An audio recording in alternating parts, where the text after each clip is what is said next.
എല്ലാവർക്കും നമസ്കാരം.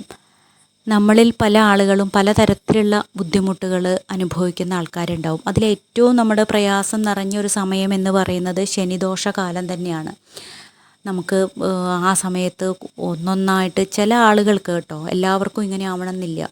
കൂനിന്മേൽ കുരു പോലെ ഓരോരോ പ്രശ്നങ്ങൾ വരെ ഒന്ന് കഴിയുമ്പോഴേക്കും ഒന്നായിട്ട് ഇങ്ങനെ വന്നുകൊണ്ടിരിക്കുക.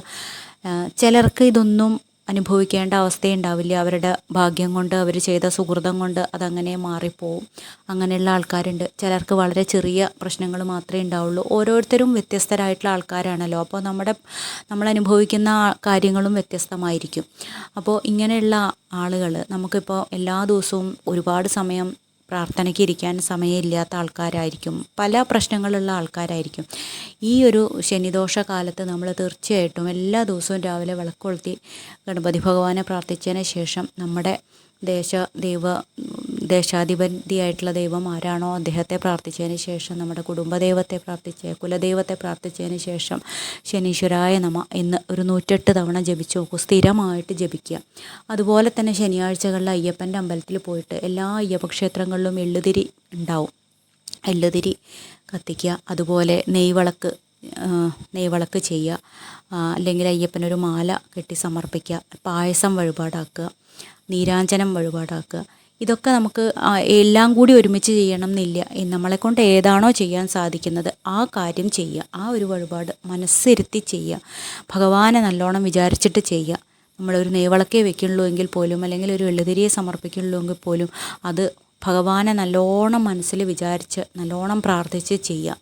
തീർച്ചയായിട്ടും നമ്മൾ അനുഭവിക്കുന്ന കഷ്ടപ്പാടിൽ നിന്ന് നല്ലൊരു മാറ്റം നമുക്കുണ്ടാവും. അത്രയൊന്നും നമുക്ക് ബുദ്ധിമുട്ടേണ്ടി വരില്ല എന്തൊക്കെയായാലും. കാരണം നമ്മൾ ഈ ചെയ്യുന്നതിൻ്റെയൊക്കെ ഫലം ഇന്ന് തന്നെയല്ലല്ലോ നമുക്ക് കിട്ടുക.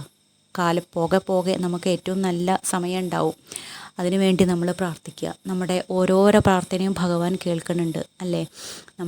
നമ്മൾക്കുണ്ടാവുന്ന ബുദ്ധിമുട്ടുകളും കഷ്ടപ്പാടുകളൊക്കെ എന്തൊക്കെ ഉണ്ടെങ്കിലും അതിൽ നമുക്ക് എങ്ങനെയെങ്കിലുമൊക്കെ രക്ഷപ്പെട്ടു പോകാൻ ഒരവസരവും ഭഗവാൻ തന്നെ നമ്മുടെ മുമ്പിൽ കൊണ്ട് കാണിച്ചു തരാറുണ്ട് അല്ലേ. ഭഗവാനെ നല്ലോണം അനുസരിച്ച് പ്രാർത്ഥിച്ചോളൂ.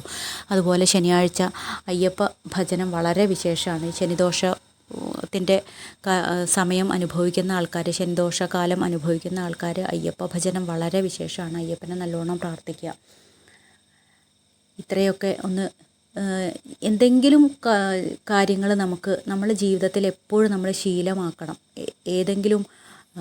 ഏതെങ്കിലും ഒരു സമയം കൃത്യമായിട്ട് നാമം ജപിക്കുക. നമ്മുടെ കുട്ടികൾക്കും അത് പറഞ്ഞു കൊടുക്കുക. നമ്മൾക്ക് ഓരോരുത്തർക്കും ഇഷ്ടദൈവങ്ങൾ പലരായിരിക്കും അല്ലേ. അപ്പോൾ ഏറ്റവും നമുക്ക് ഇഷ്ടപ്പെട്ട ദൈവം ആരാണോ ആ ദൈവത്തിനെ പ്രാർത്ഥിക്കുക എന്നുള്ളത് നമ്മുടെ ഒരു ദിനചര്യയുടെ ഭാഗമാക്കി മാറ്റണം. എങ്കിൽ മാത്രമേ നമ്മുടെ ബാക്കി വരുന്ന തലമുറ അത് കണ്ടു പഠിക്കുള്ളൂ. അത് അവരുടെയും കൂടി ശീലമാവുള്ളൂ. നമ്മൾ ചെയ്യുന്ന എല്ലാം നമ്മുടെ കുടുംബത്തിനും നമ്മുടെ പിന്നാലെ വരുന്ന ആളുകൾക്കും കൂടി വേണ്ടിയിട്ടാണല്ലേ. നമുക്ക് വേണ്ടി മാത്രമുള്ള കാര്യങ്ങളല്ല നമ്മൾ ചെയ്യുന്നതൊന്നും.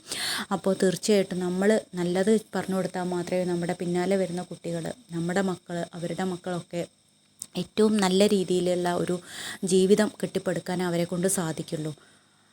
ഇന്നത്തെ ഒരു ലോകത്ത് പ്രത്യേകിച്ചും നമ്മൾ കുട്ടികളെ നല്ലത് പറഞ്ഞ് പഠിപ്പിക്കാൻ നമ്മളാണ് മുൻകൈ എടുക്കേണ്ടത്. നമ്മുടെ കുട്ടികൾക്ക് വേണ്ടിയിട്ട് നമ്മൾക്ക് ഏറ്റവും നല്ല രീതിയിൽ നമ്മൾ ചെയ്യുന്ന എല്ലാ കാര്യങ്ങളും നല്ല രീതിയിൽ ചെയ്യുക. ഭക്തിയോടുകൂടി ചെയ്യുക. ഭഗവാനിൽ സമർപ്പിച്ചുകൊണ്ട് ചെയ്യുക. നമുക്ക് എല്ലാവർക്കും നന്മ മാത്രമേ ഉണ്ടാവുള്ളൂ. എല്ലാവരുടെ എല്ലാ പ്രശ്നങ്ങളും മാറാൻ ഭഗവാന്റെ എല്ലാവിധത്തിലുള്ള അനുഗ്രഹങ്ങളും ഉണ്ടാവട്ടെ എന്ന് ആത്മാർത്ഥമായിട്ട് പ്രാർത്ഥിച്ചുകൊണ്ട് മറ്റൊരു വിഷയവുമായി വീണ്ടും കാണാം. എല്ലാവർക്കും നന്ദി, നമസ്കാരം.